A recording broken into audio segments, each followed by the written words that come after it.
Hello दोस्तों, मैं आपका दोस्त अरुण और आप लोग देख रहे हैं ट्रैवल विद अरुण। और आज मैं आप लोगों से एक डिस्कस करने जा रहा हूं जर्मनी के टूरिस्ट वीज़ा के बारे में, जो कि मेरे दोस्त हैं, चंडीगढ़ के रहने वाले करणजोत सिंह जिनका नाम है। वो आए हैं मानस आज मिलने, तो आज उनसे जानते हैं उनकी प्रोफाइल के बारे में और देन मैं आपको बताता हूँ क्या प्रोफाइल थी क्या नहीं था उनके बारे में। सो हाँ जी करणजोत जी। हेलो। सबसे पहले मैं थैंक यू करता हूँ अरुण भाई का।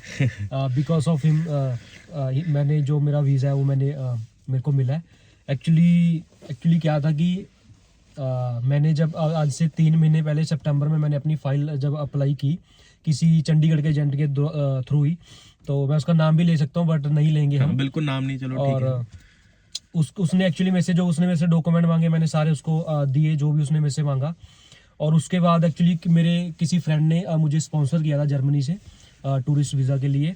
और मैंने उस वो कोई हमारे नॉन में पर्सन था जिसके थ्रू मैंने फ़ाइल लगवाई थी। तो मैंने उसको जो जो उसने डॉक्यूमेंट मांगे मैंने दिए। और उसके बाद जब कोई कुछ अपना 15 या 14 दिनों के बाद जब मैंने अपना पासपोर्ट रिसीव किया तो उसमें एक रिफ्यूज़ल लेटर थी। उन्होंने वो 2 पॉइंट दिए थे, 10 और 13 10 नंबर और 13 नंबर। 13 नंबर।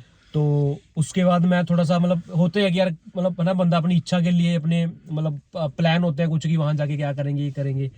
और उसके बाद जब सडनली देखा तो चलो ठीक है रिफ्यूज हो गया, अब क्या ही कर सकते हैं। बट उनमें लिखा हुआ था नीचे कि अपील कर सकते हैं। बट अच्छा मेरा ये पहला वीजा था, मेरी पहली ट्रैवल जो भी मैं इंटरनेशनल ट्रैवल इनका फर्स्ट टाइम हो गया। आज से पहले नेपाल भी नहीं गए देखा जाए तो। हाँ। तो अच्छा उसके बाद फिर जब मैं सर्च कर रहा था, मैं सर्च क्या कर रहा था, मैं एक्चुअली देख रहा था कि अब क्या कर सकते हैं। मेरा तो ये था कि अभी सेकंड जो होगा वो रीअप्लाई करना पड़ेगा 6 महीने के बाद, कुछ ऐसा ही है 6 महीने के बाद नहीं मतलब 2-3 महीने चाहे 10 दिन बाद ही कर लो, लेकिन लोगों को ये भी 6 महीने बाद करें। मतलब ज्यादातर एजेंट यही बताते हैं 6 महीने बाद अप्लाई करना है, ऐसे कर। मतलब मुझे ये बताया गया था कि एक्चुअली अच्छा रॉन्ग जो टीचिंग है ना, रॉन्ग जो हम रॉन्ग लोगों के पास, गलत लोगों के पास फंस जाते हैं तो वो आपको हमेशा गलत रास्ते पे लेके जाएंगे। और मेरे साथ हुआ ये, मैं इसलिए शेयर कर रहा हूँ। आई एम फ्रॉम चंडीगढ़, तो मैं स्पेशली चंडीगढ़ से आया हूँ भाई को मिलने, क्योंकि मैंने भाई से वादा किया था। भाई ने बोला कि भाई अगर वीज़ा आ जाएगा, अगर नहीं वीज़ा भाई ने जब एक्चुअली मैं अच्छा आपको बताता हूँ उसके बाद की स्टोरी आगे बताऊंगा। कि जब हुआ कि मैं सर्च कर रहा था कि अब क्या करें, है ना, मेरे को ये था कि अब तो 2-6 महीने के बाद जैसे बताया गया था कि वीज़ा दोबारा अप्लाई होगा। बिल्कुल। तो उसके बाद मैं यूट्यूब से स्क्रॉल कर रहा था ऐसे कि अब क्या कर सकते हैं ना, बंदा बहुत बहुत कुछ करता है सब कुछ करने के लिए। तो अच्छा बहुत ही मेरे को तो दिखा ही नहीं कोई इंसान ना कि वो अपील के बारे में बात कर रहा है। But suddenly by grace of God जब अरुण भाई का चैनल मेरे सामने आया तो मैं उसको स्क्रॉल कर रहा था, मैंने सारी वीडियोस देखी, मैंने फोटोज वगैरह देखी। अच्छा उसमें ये था कि रिमोन्स्ट्रेशन आफ्टर अपील आफ्टर रिफ्यूजल। सो मैं वो देख रहा हूँ, मैं ये तो मैं लगी अगर मैं ये लग गया कुछ है ना। तो मैं यार मेरा भी रिफ्यूज हुआ वीज़ा। तो मैंने अरुण भाई को यूट्यूब पे इनका नंबर उठाया, मैंने इनको कॉल की। मैं कहा भाई ऐसी ऐसी बात हो गई है। तो भाई ने ना बड़े वो कहते हैं कि एक साहस के साथ, एक बोल्डनेस के साथ, कोई बात नहीं भाई हम चैलेंज करेंगे मेसी को। मैं सोच रहा, मैं यार बंदा मेसी को चैलेंज करने की बात कर रहा है। मैं जिन्होंने मेरा वीज़ा रिफ्यूज कर दिया है ना, बहुत बड़ी बात है यार। सो तो भाई ने बोला कोई बात नहीं, हम अपील करेंगे, चैलेंज करेंगे। मैं कहा ठीक है। मैंने उसी दिन मैंने उस सेम डे मैंने भाई को डॉक्यूमेंट भेजे। और हमने 1 अक्टूबर को, मैंने जो संडे था मेरे को पता है, मैंने लेटर भेज दिया। भाई ने मेरे को बोला ये लेटर भेज दो, मैसेज मैंने भेज दिया। उसके ठीक 8 नवंबर तक, मतलब 1 महीने 8 दिन के बाद, जो भी 1 वीक के बाद मेरे को मैसेज की मेल आती है कि आपका जो है वो कि क्या कहते हैं कि आपका जो लेटर है मान लो हमने रिसीव कर लिया, अब 90 डेज आपको वेट करना पड़ेगा। मैं कहा चलो ठीक है। उसके बाद एक महीने के बाद हमें आई आंसर आया, दोबारा से मेल आई उनके, मतलब उन्होंने हमसे डॉक्यूमेंट मांगा था, मतलब इनके जॉब के रिगार्डिंग कुछ डॉक्यूमेंट मांगा था। तो देन हमने उनको वो चीज प्रोवाइड कर दी।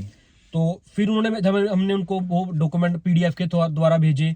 और उसके बाद फिर जब ठीक 1 और महीने के बाद फिर उनका एक मेल आया एम्बेसी का कि भाई वो कर दो, हमें दोबारा अपना नया एनओसी भेजो। और जो इनका फ्रेंड था वहां से, तो उनसे एक नया इन्विटेशन लेटर भेजो।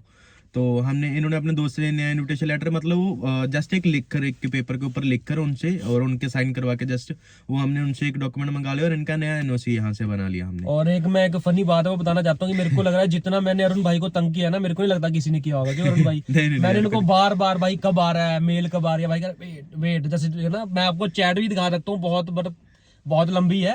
तो भाई को कॉल रिकॉर्डिंग फोन पे फोन, भाई मेरे को लगता था मैं इरिटेट कर रहा हूँ ना। बट मेरे को ठीक है वो होता है ना अंदर से, कब आएगा भाई, बताओ। तो फिर जब उसके बाद हमने वो लेटर भेजा, फिर उनके 1 हफ्ते के बाद हमें मेल आई कि अपना पासपोर्ट वगैरह सबमिट करवा दो हमें, है ना। और हमने पासपोर्ट सबमिट किया। अच्छा फिर उसके बाद अच्छा एक्चुअली मैं सर एक ये सारा जो तामझाम टिका होता है ना, ये होता है बिलीव पे। आपका बिलीव कहाँ पे है? बिल्कुल असल च ना किरणजोत वीरे कुछ लोग ना बिलीव नहीं करते कि मान लो मैं अपील पाती ਕਿਸੇ ਦੀ ਤਾਂ ਯਾਰ ਉਹ ਤਾਂ ਜਿਹੜਾ ਐਮਬੈਸੀ ਦਾ ਪ੍ਰੋਸੈਸ ਹੈ ਐਮਬੈਸੀ ਨਹੀਂ ਦੇਖਣਾ ਆ। जी ਇਹਨਾਂ ਦੇ ਪ੍ਰੋਸੈਸ ਨੂੰ 3 ਮਹੀਨੇ ਲੱਗੇ ਨੇ, 2.5 1 अक्टूबर से लेके 6 जनवरी को मैंने अपना पासपोर्ट रिसीव किया, वीजा पासपोर्ट रिसीव करा 1 अक्टूबर से लेके, ठीक है। almost 1 अक्टूबर को इन्होंने मेरे से कांटेक्ट करा था, तब मैंने 2-3 दिन में इनका लेटर रेडी करके हमने डाला था, और उसके बाद धीरे धीरे करके आते रहे रिस्पॉन्स, है ना। और मतलब कुछ लोग ना भाई देखो, मान लो 1 महीना है, 1 महीने के अंदर वर्किंग डेज तो कम से कम 19-20 ही मिलते हैं, ठीक है। तो हम ये सोच के बैठ जाते हैं भाई 3 महीने हो गए या 2 महीने हो गए या 1 महीना हो गया, लेकिन 1 महीने में वर्किंग डेज गिनो ना कितने हैं, ठीक है। तो उस तरीके से इनका एक मतलब आप ये समझ लो भी इनके हमें टोटल 55 डेज लगे होंगे, मतलब उनके लास्ट मेल आने तक भी आपका पासपोर्ट हमें सबमिट करा दो। अच्छा लोग ना वर्किंग डेज नहीं गिनते एक्चुअली। बिल्कुल। अगर उन्होंने मेरे को बोला 19 वर्किंग डेज, तो मेरे को पता वर्किंग डेज ही होंगे, है ना। एमबैसी अब इंक्लूड करती है सारा कुछ, है ना। वो सैटरडे संडे इंक्लूड नहीं करते। इतनी छुट्टियां थी, दिवाली की छुट्टियां थी, दिवाली की छुट्टी तो बाद में अब न्यू ईयर वाली भी आ गई छुट्टियां थी। हाँ 1 हफ्ता मेरे को वैसे ही वेट, और मतलब अच्छा जब आपने अप्लाई कर रखा था ना, फिर आपको होता है कब आ जाए, ठीक है। बट पेशेंस भी कोई बड़ी बात है ना, कोई नाम है। तो अच्छा सारी बात तो विश्वास पे है। मैंने उस बंदे पे विश्वास किया, वो मेरा नोन था। उसने जब मेरा वीजा रिफ्यूज हुआ, मैंने उसको बोला भाई ऐसे होगा, उसने बोला कि दोबारा ना तो अपील करियो ना वीजा अप्लाई करियो, फिर रिफ्यूज आ जाएगी तो तेरा पासपोर्ट की जो क्या कहते हैं उसको भी मतलब रद्दी हो जाएगा, रद्दी जो पावर होती है वो कम हो जाएगी, कुछ भी, है ना। तो मैंने ना उसको इग्नोर किया, मैं कहा देखी जाएगी। फिर जब अरुण भाई को फिर बता रहा हूँ भाई ग्रेस ऑफ गॉड भाई अरुण भाई को मिला, तो इन्होंने मेरे को सही गाइड किया, और एक बिल्कुल मैं तो कहता हूँ, अच्छा मैं ये कह रहा हूँ कि अगर कोई सोचे ना कि भाई अरुण भाई पैसे कमा रहा है, ये सही बता रहा हूँ मैं ना दिल से कि भाई सेवा है। अच्छा ना मेरा जो काम हुआ मैं तो बड़ा खुश हूँ यार, मैं कहा जबरदस्त है। अच्छा उसके बाद फिर एक ट्रस्ट की बात है ना, अभी वरुण भाई ने ही मेरी टिकट करवाई है, तो मैंने इनको जो टिकट का सारा पैसा था, और मैंने वो एडवांस में इनको पे किया, एडवांस में, है ना। और इतनी बड़ी टिकट से 2 दिन पहले इन्होंने मान लो सपोज करो 80,000 की टिकट, तो इन्होंने मेरे को 80,000 रुपए पहले डाल दिया अकाउंट में भी भाई कोई ना 2 दिन बाद या 1 दिन बाद टिकट करके भेज देना। मान लो देखा जाए तो मैं पैसे ना देता, मान लो देखा जाए तो कोई, और इवन मैंने दूसरे जिससे टिकट करवाई थी उसके अकाउंट में डलवाया था, तो मैं बोल देता भाई मेरे पास तो आई नहीं, स्क्रीनशॉट दिखा सकते हैं, बट वो प्राइवेसी है। बिल्कुल, लेकिन मतलब फिर भी यार एक ट्रस्ट होता है, इनको लगा भी हाँ यार बंदा सही है, तो उसी वजह से है। अब कुछ लोग ना भाई मेरे को ये भी बोलते हैं भी आपका गुजरात में क्लाइंट हो गया, उनका नंबर है, तो भाई मैं नंबर क्यों दूं, किसी नंबर क्यों देंगे ना, क्यों दूं? हर किसी का बंदे का अपना अपना सिस्टम है यार, अगर आपको ट्रस्ट करना है तो करो, सिंपल बात है। अगर आपने अपना काम करवाना है, तो मैं सच में कह रहा हूँ बिल्कुल जेन्युइन पर्सन है अरुण भाई। अगर आपने ट्रस्ट आप करेंगे तो आप वीजा पाएंगे, सीधी सी बात है। अगर नहीं करेंगे तो आप 36 एजेंट है, मैं कह रहा हूँ आजकल क्या कि पंजाब में पत्थर उठाओ एजेंट निकलता नीचे से। बिल्कुल। तो आप अगर जहां मर्जी जाओ, आप पैसा वेस्ट करोगे, ठीक है जी, पैसा वेस्ट करोगे, और अपना पासपोर्ट की फिर आप सच में वो रद्दी करेंगे आपका पासपोर्ट। ट्रस्ट करो अरुण भाई के पास, मैं तो फिर कह रहा हूँ, क्योंकि मैंने तो वीजा पाया, और बिल्कुल आप अरुण भाई इनको दिखा भी देखो, कोरा पासपोर्ट है, बिल्कुल फ्रेश पासपोर्ट, अभी इसी 2023 में तो 22 में तो बना है, ठीक है। और ये रहा इनका जर्मनी का वीजा, ठीक है, बिल्कुल कोरे पासपोर्ट के ऊपर, कहीं पे कोई स्टैम्प नहीं है, और 3 मंथ का वीजा मिला है, तो 3 मंथ का वीजा मिला है इनको। तो अगर भाई आप थोड़ी सी प्रोफाइल के बारे में बताइए भी, आपकी सैलरी कितनी थी, आपकी आईटीआर कितनी है, आपका बैंक बैलेंस कितना? सैलरी तो मेरी 30,000 से बिल्कुल कम थी, ठीक है जी। अराउंड इनकी 25 से 30,000 के बीच में थी, मतलब 26-27 ऐसे सैलरी थी इनकी। 3 साल की आईटीआर लग रही जब मैंने पहले की जो उस एजेंट से फाइल लगवाई थी, और उस कंपनी के पेपर लगे थे, और मेरी मेरा बैंक का जो बैंक बैलेंस था वो था कोई अराउंड 390 के आसपास, 390 के आसपास। और आईटीआर भी इनका नील का था, नॉन टैक्सेबल आईटीआर था, और ठीक है बिल्कुल फ्रेश पासपोर्ट, 25,000 सैलरी होने के बावजूद, नील का आईटीआर होने के बावजूद, 3-3.5 लाख बैलेंस होने के बावजूद इनका वीजा आया है। मेरे हिसाब से उसको कोई मैटर नहीं रखता है, जो ये मैटर रखता है, बिल्कुल, क्योंकि वो तो वीजा रिफ्यूज हो गया था उस प्रोफाइल पे जो मैंने लगाई थी, वो तो रिफ्यूज है ना। उसको तो मैं अभी कुछ गिन ही नहीं रहा, सही बता रहा हूँ। जो काम हुआ वो तो यहाँ हुआ ना, रिमोन्स्ट्रेशन जो हुआ है सारा अरुण भाई ने किया, वो सारा कुछ। और मान लो अगर रेमोन्स्ट्रेशन आपका प्रूव हो जाता है ना, तो उसके बाद आप ये मत सोचा करें हमें अपनी बैंक स्टेटमेंट देनी पड़ेगी, कुछ नहीं देना पड़ेगा आपको, सिर्फ आपका नया ट्रैवल प्लान देना पड़ेगा, जहां भी आपने जैसे भी रहना है, नए होटल बुकिंग देने पड़ेंगे, नया फ्लाइट का टिकट देना पड़ेगा, नया इंश्योरेंस देना पड़ेगा, ये चीज आपको देनी पड़ेगी, और कुछ नहीं देना पड़ता। आप ये मत सोचना भी, मान लो कुछ लोग ना ऐसे होते हैं भाई, एक परविंदर नाम की लड़की थी, वो जिनकी अमृतसर के बारे में मैंने आपको बताया था ना, तो उसका क्या था बेचारी का, मतलब उसके अकाउंट में पैसे नहीं थे, जब उसने वीजा अप्लाई करा था तब उसने किसी से पकड़ के करा था पैसों का जुगाड़, है ना। चलो उसने वीजा किसी के थ्रू, अपना दिल्ली के कोई एजेंट था, मैं नाम नहीं लेना चाहूंगा, तो उनके थ्रू उसने करा, तो उनका वीजा रिजेक्ट हो गया जर्मनी का ही। तो ये 15 अक्टूबर की बात है, जब मैं जापान में गया था तब उसका मुझे मैसेज आया था। तो मेरे को उसका मैसेज आया, मेरे को कह रही भैया मैं रेमोस्ट्रेशन था, आप मेरी अपील जो भी आपकी ट्रिक है वो आप आजमा लो, लेकिन अगर आप बाद में मुझे बोलोगे भी अपना बैंक स्टेटमेंट दे, तो मैं नहीं दे पाऊंगी, ठीक है, भी मेरे पास पैसा नहीं है अकाउंट में, तो मैं नहीं दे पाऊंगी। तो मैंने कहा कोई दिक्कत नहीं, तो इसके लिए कोई बैंक स्टेटमेंट, तो किसी बैंक स्टेटमेंट की दोबारा जरूरत नहीं पड़ती, और किसी मतलब ये 3-4 डॉक्यूमेंट ही हमने उनको देने, नया ट्रैवल पैन, नया इंश्योरेंस, ये चीजें हमने उनको देनी है, और यही चीज हमें चाहिए वीजा के लिए। और इन्होंने वही मतलब मेरे से वही सेम चीजें तीन चीजें मांगी थी एक्चुअली, ट्रैवल इंश्योरेंस और डमी अपना फ्लाइट की टिकट हो गया पासपोर्ट और होटल बुकिंग हो गया, और वो जो मेल होते हैं उसका प्रिंट आउट, मेल हो गया, जो उनकी मेल आती है आपका पासपोर्ट सबमिट करा दो, उस चीज का प्रिंट आउट। देखो आप ना जब फेक लोगों पे विश्वास करते हो ना, मैंने भी उस पर किया था, उसने मेरे से पैसे भी बहुत ज्यादा लिए थे मेरी फाइल के, है ना, उसने मेरे से पैसे लिए, उसने मेरा वीजा रिफ्यूज करवा दिया उसको भी, बिकॉज उसने, मैंने जाना था 27 तारीख को, अरुण भाई ने एक लास्ट वीडियो में डाल रखी है मेरे बारे में कि मुझे जाना था 27 अक्टूबर को, बट उसने 1 अक्टूबर से लेके 25 अक्टूबर तक की वो एनओसी लगवाई मेरी, बिकॉज मैं नहीं जानता था कि क्या प्रोसेस है ना। बट फिर अरुण भाई ने बोला कि भाई उसकी थ्योरी बंदे की गलती थी, तभी वीजा रिफ्यूज हुआ, और मैसी ने हमसे वही क्वेश्चन किया।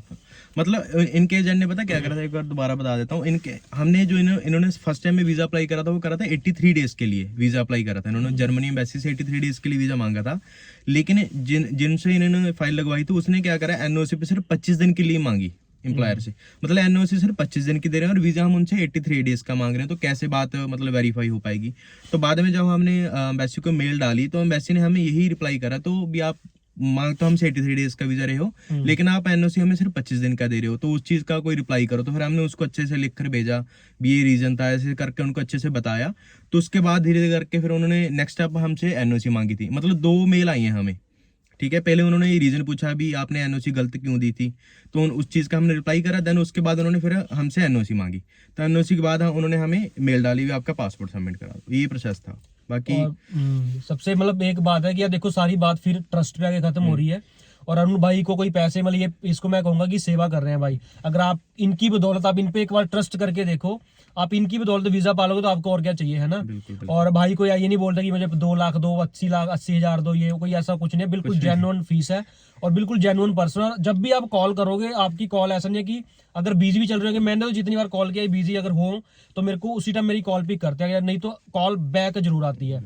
और सेकंड थिंग, अब जैसे है ना लोग कहते हैं कि हम पैसा क्यों भेजें, जैसे हम कमेंट में कई बार पढ़ते हैं कि भाई पहले पैसा क्यों, ये वो, तो भाई एक बार भेज के अच्छी बात है, उनको देने से अच्छा भाई को भेज दो।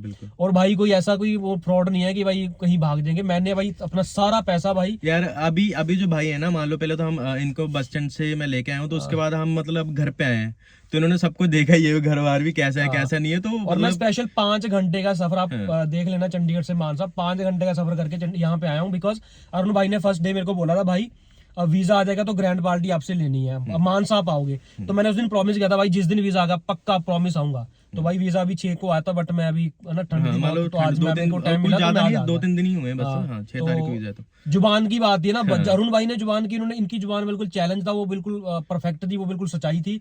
हमने जुबान की, हम भी सच्चाई के साथ यहाँ पहुंचे और वीडियो बना रहे हैं। सो मैं तो ये कहना चाहूंगा भाई जिसको भी कॉन्टेक्ट करना अरुण भाई से कॉन्टेक्ट करें, और एक बिल्कुल ही जेन्युइन जिसको पर्सन बोलते हैं ना, कोई आपको फ्रॉड नहीं। अगर आपकी फाइल सही नहीं होगी तो आपको फाइल के बारे में, आपकी फाइल पहले ठीक करवाएंगे, ये नहीं कि भाई ला दे लगवा देंगे, वो तो भाई कसम से जिसकी मुझे कोई बंदा डॉक्यूमेंट भेज देता, मुझे दम नहीं लगता ना, उसको मैं सीधे मना कर देता हूँ। अगर उसने फिर भी अपना करवाना भाई करवाता रहे, मैं उसको मना कर देता हूँ, मैं नहीं कर पाऊंगा जी आपका काम। मतलब पैसे खराब करवाने वाली आप नहीं हो इच्छा, अगर इनको अपने पैसे चाहिए तो आपकी ये है कि भाई मैं तो बस यही बताऊंगा, विश्वास करो यार, बस एंड ऑफ द टॉपिक, आप विश्वास करो। बाकी कोई भी आपका डाउट हो, कोई भी आपकी क्वेरी हो, तो आप मेरे से इंस्टाग्राम पे मैसेज करें, मेरे से बात करें। बाकी बने रहिए ट्रैवल विद अरुण के साथ, मिलते हैं अगली वीडियो में, तब तक के लिए बाय बाय।